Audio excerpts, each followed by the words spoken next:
Waalaikumsalam warahmatullahi wabarakatuh. Ustadz maunya untuk berdoa ketika sholat dilaksanakan posisi berdiri ketika takbir atau selesai sholat. Kalau berdiri itu kapan? Saya pernah mendengar sujud akhir sholat itu waktu yang pas untuk berdoa. Baik, ada 4 posisi. Saya ulang, ada 4 posisi dalam sholat yang langsung dijamin oleh Al-Quran dan hadis Nabi SAW sebagai posisi yang cepat mengabulkan doa. 1, berdiri.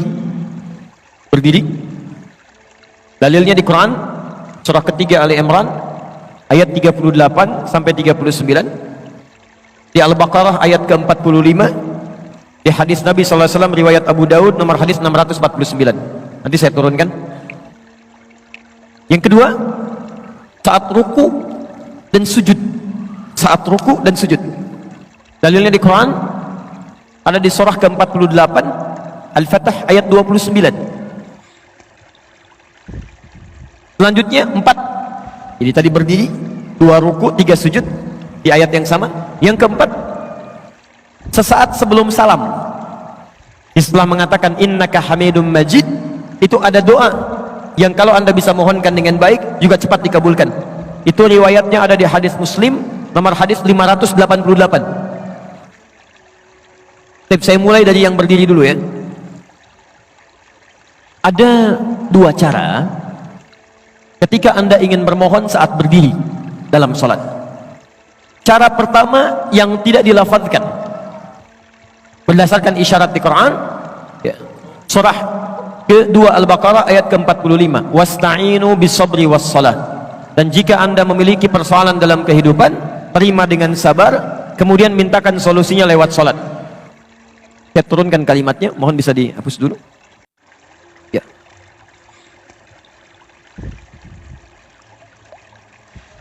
Lihat sini ya, saya berikan gambaran secara lafadznya. Cukup, jazakallah. Saya turunkan Quran surah kedua ayat ke-45, posisi paling kanan di pertengahan, gak sedikit ke bawah. Wasta'inu. Perhatikan cara menerjemahkannya.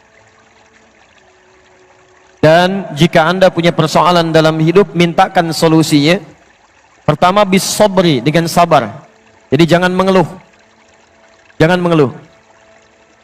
Lalu kemudian terima dulu dengan sabar, lalu tunaikan sholat, wassalah. Minta dalam sholat.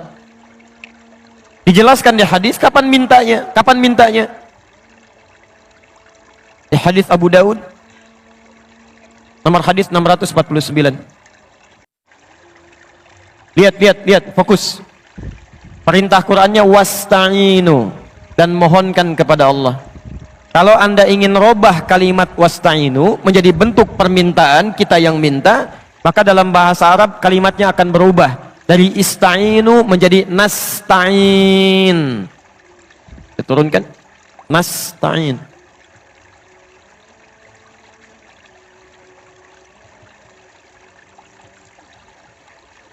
Wasta'inu, Anda minta ya. Lalu kita mau minta, robah kalimatnya dari wasta'inu menjadi nasta'in. Sekarang perhatikan. Nabi menyampaikan ketika seorang hamba dalam salatnya mengatakan, "Idza qala al-'abdu iyyaka na'budu wa iyyaka nasta'in." Ya Allah, kami sekarang salat menyembah-Mu saja. Dan sekarang kami punya persoalan ya Allah. Kami minta solusinya dari-Mu saja. Dari-Mu saja. Saat Anda mengucapkan kalimat ini, bukankah Anda ucapkan saat berdiri? Dalam mengucapkan Al-Fatihah itu, dalam baca Al-Fatihah. Setelah Maliki Yaumiddin apa bacaannya? Iyyaka na'budu wa iyyaka nasta'in. Perhatikan jawabannya. Hadza baini wa baina 'abdik. Ini perjanjian antara aku dengan hambaku. Wali 'abdi ma sa'al. Syaratnya kalau benar salatnya sampai berdiri, masa'ala, apapun yang dia minta saat ini akan dikabulkan. Di cara pertama cukup tidak perlu dilafadzkan, dalam hati saja. Jadi begitu Anda mengatakan wa iyyaka nasta'in, Anda hadirkan suasananya. Anda punya persoalan apa dalam kehidupan? Jelas di sini? Baik, nanti saya turunkan dalilnya lagi. Jadi kita pakai dalil bukan pakai pendapat ya. Awas, dan ini dipraktekan. Dipraktekan. Tapi syaratnya ini mesti benar salatnya. Jadi kalau salat Anda nggak benar dari mulai takbir bahkan dari wudu sampai ke sini, Anda nggak akan dapat yang ini. Tidak akan dapat. Jadi kalau salat Anda benar dari mulai wudu sampai dengan takbir sampai berdiri, maka ini diberikan yang pertama kali. Ya. Makanya Nabi itu sangat ketat dalam masalah salat. Saya sampaikan sampai 2 kali, dari tadi malam di Al-Irsyad sampai tadi subuh ya di Masjid Al-Falah. Disebutkan di Al-Bukhari nomor hadis 751, 757, di hadis Muslim nomor hadis 397. Babul musi fis shalah. Ada orang yang datang kepada Nabi namanya Khalad Az-Zuraiqi. Ya, ja'a rajulun ila Nabi sallallahu alaihi wasallam. Datang seorang lelaki pada Nabi sallallahu alaihi wasallam. Pada khala ila Masjid Nabawi, masuk ke Masjid Nabi. Fa shalla bi jambin Nabi sallallahu alaihi wasallam, salat di samping Nabi. Kemudian dia mulai bertakbir sampai salam. Falamma sallama yaminan wa shamala, tatkala salam ke kanan dan ke kiri, faqala lahu Nabi sallallahu alaihi wasallam. Nabi sallallahu alaihi wasallam langsung berkata pada orang ini, "Shalli fa innaka lam tusalli." Kamu salat lagi karena kamu belum salat. Padahal sudah salam. Dia mengulang sampai 3 kali, tapi Nabi mengucapkan kalimat serupa. Anda salat lagi karena Anda belum salat. Apa kata orang ini? Ya Rasulullah, ma uhsinu ghairah, alimni. Ya Rasulullah, saya nggak bisa lebih baik daripada ini. Tolong ajarkan saya. Maka diajarkan oleh Nabi dari mulai wudu, Pak, sampai dengan salam. Idza qumta ila shalah asbighul wudu, famastaqbilil qiblah, famafakabbir. Kalau kamu mau salatnya bagus sempurna, sempurnakan wudu, begini caranya. Kemudian menghadap ke arah kiblat sampai kakinya diatur, bagaimana cara berdirinya, bagaimana lebar kakinya, bagaimana cara bertakbirnya, bagaimana cara bersedekapnya sampai akhirnya. Sampai di situ Nabi mengatakan di Al-Bukhari nomor hadis 651, "Shallu kama ra'aitumuni usalli." Salatlah kalian seperti persis melihat saya. Saking ingin benarnya salat kita bukan masalah fikihnya, tapi Nabi ingin memastikan bahwa kita yang salat mendapatkan minimal karunia ini. Jelas di sini? Yang kedua, ada yang boleh dilafadzkan dalam berdiri. Boleh, bisa dilafadzkan. Jadi yang ini belum dilafadzkan, masih memohon. Yang kedua yang dilafadzkan. Kapan itu dilafadzkan? Setelah membaca Al-Fatihah. Setelah membaca Al-Fatihah. Antum kalau selesai baca Al-Fatihah dalam salat baca apa? Halo? Jangan katakan wallahu alam, enggak ada. Waladhdallin, wallahu alam, enggak ada. Baik, setelah baca Al-Fatihah baca apa? Surah. Baik. Surah itu dari mulai Al-Fatihah sampai dengan An-Nas tidaklah diturunkan oleh Allah, tidak diturunkan oleh Allah sebagai Al-Quran itu untuk sekedar dibaca, bukan. Saat pertama kali diturunkan oleh Allah itu disebut langsung oleh Quran dengan nama Hudan. Quran surah kedua ayat 185, posisi paling kiri di pertengahan. Syahrul Ramadan alladzi unzila fihi al-Quran hudan linnas. Hudan artinya bisa petunjuk, bisa solusi dari berbagai masalah, bisa hal yang memudahkan dalam kehidupan. Itu hudan. Lihat kalimatnya, lihat. Isi Quran itu dari Al-Fatihah sampai dengan An-Nas, Allah menyampaikan tuh hudan linnas, solusi dari setiap persoalan hidup yang dialami oleh manusia. Jadi kalau ada manusia walaupun dia tidak beriman, dia belajar Quran bisa mendapatkan bagian kemudahan dalam hidupnya. Makanya saking sayangnya Allah pada orang beriman, dipaksa oleh Allah dalam tanda petik supaya dia mendapatkan hudan, solusi kemudahan dalam hidupnya. Bagaimana caranya? Dipindahkan ayatnya ke Al-Baqarah ayat 2 sampai 3, posisi paling kiri dari atas sampai ke tengah. Dzalikal kitabu la raiba fi hudal lil muttaqin. Siapa muttaqin ini? Apa amalannya? Ayat 3-nya, alladzina yu'minuna bil ghaib wa yuqimunas shalah. Diminta oleh Allah menunaikan salat ini supaya mendapatkan hudan. Bagaimana cara mendapatkannya? Ini sebetulnya poinnya. Jadi antum setelah membaca Al-Fatihah, seharusnya antum mencari surat-surat yang dibacakan sesuai dengan kebutuhan antum. Cari ayat-ayat yang sesuai dengan kebutuhan kita. Karena dari Al-Fatihah sampai dengan An-Nas itu semua berisi kebutuhan kita. Saya baca cepat ya. Tapi nggak usah ditulis. Saya ulangi, tidak usah ditulis ya. Saya bacakan saja. Misal, sebelum lahir, tadi kan ikhtiarnya Quran surah kedua Quran surah ketiga ayat 38 sampai 39. Keadaannya Quran surah 19 ayat kedua sampai dengan ayat ke-11-nya. Begitu dia mulai mengandung, bagaimana kandungannya supaya baik, Quran surah ke-7 ayat ke-189. Begitu dilahirkan, bagaimana supaya ASI-nya mengalir lancar, anaknya tumbuh menjadi anak yang saleh, Quran surah kedua ayat 233. Begitu usia 2 tahun ke atas, dia mulai belajar bagaimana supaya dekat dengan Allah, baik dengan orang tuanya, baik dengan tetangganya, Quran surah ke-31 ayat 13 sampai dengan ayat 19-nya. Kemudian dia mulai belajar supaya cepat menangkap pelajarannya, Quran surah 9 ayat 122.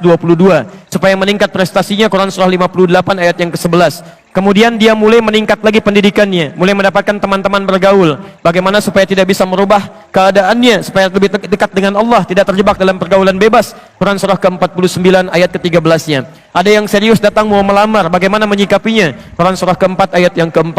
Terjadi pernikahan, Quran surah 30 ayat ke-21. Setelah menikah, bagaimana membagi tugasnya supaya tidak gelisah dalam pembagian tugas, tidak saling menyingkirkan satu dengan yang lainnya, Quran surah ke-4 ayat 34. Setelah dia menikah, suami mulai mencari nafkah. Bagaimana cara bekerjanya? Yang standar ada di Quran surah kedua ayat 168. Kalau mendapatkan ingin yang lebih mudah lagi, Quran surah kedua ayat 172. Kalau belum berangkat, rizkinya sudah menunggu dia, Quran surah 7 ayat ke-96-nya. Kemudian dalam bekerja ini tidak mudah. Istri harus merawat anaknya, merawat rumah tangga. Kadang-kadang anaknya sulit diatur, mengatakan pada perintah ibunya, mengatasinya Quran surah ke-17 ayat ke-23. Itu dua-duanya sama-sama capek. Jangan dikira yang pergi ke kantor saja, ibu pun merawat anak juga kadang-kadang ada rasa lelah. Bagaimana mengatasinya? Kalau lelah-lelah sedikit, itu ada di Quran surah ke-26 ayat ke-80. Kalau sudah mulai menjadi penyakit, bahkan kata dokter nggak ada obatnya, bagi Allah nggak ada yang mustahil. Quran surah ke-21 ayat 83 sampai dengan 84. Kadang-kadang Anda yang bekerja, ada orang yang tidak suka dengan Anda. Ada yang usil, ingin menyingkirkan Anda, menyungkurkan Anda. Ada perlindungan dari Allah di Quran surah ke-17 ayat 79 sampai dengan 81. Kalau ada yang membuat diri Anda tersesat sampai mengatakan, ya Allah kenapa dia begini, ya Allah apa nggak ada solusinya? Selalu ada. Amalkan di Quran surah ke-21 ayat 87 sampai dengan ayat ke-88-nya. Sampai Anda beraktivitas lagi, mendapatkan kesenangan hidup, harta mulai melimpah, Masya Allah, rumah semakin luas, syukuri itu semua dengan mengamalkan tuntunan di Quran surah ke-14 ayat yang ke-7-nya. Tapi ketika datang ujian, tingkat ujian bisa macam-macam. Ada yang ringan, yang menengah, kemudian yang kuat. Pelajari itu supaya siap menghadapinya. Di Quran surah kedua ayat 214. Solusinya di Quran surah ketiga ayat 142. Cara sabarnya di Quran surah kedua ayat 155 sampai 157. Sampai Anda terus berkembang, usia 40 tahun, orang tua masih ada, ingin berbakti pada orang tua, ada di Quran surah ke-46 ayat yang ke-15-nya. Sampai kemudian Anda semakin sepuh, mengatakan, ya Allah, apakah saya akan hidup untuk selamanya? Tidak. Satu saat kamu akan meninggal. Bagaimana cara meninggalnya, ya Allah? Kamu akan kedatangan maut di Quran surah ketiga ayat 185. Maut itu datang lewat malaikat yang diutus, Quran surah 32 ayat yang ke-11. Bagaimana cara diambilnya, ya Allah? Kalau kamu ingin tenang diambilnya, kerjakan amal soleh, maka kamu akan dipanggil dengan kalimat yang menenangkan. Ya ayyatuhan nafsul mutmainnah, Quran surah 89 ayat 27 sampai dengan ayat 30. Tapi kalau kamu banyak amal salah, tidak ada amal soleh, maka panggilannya akan sedikit menegangkan.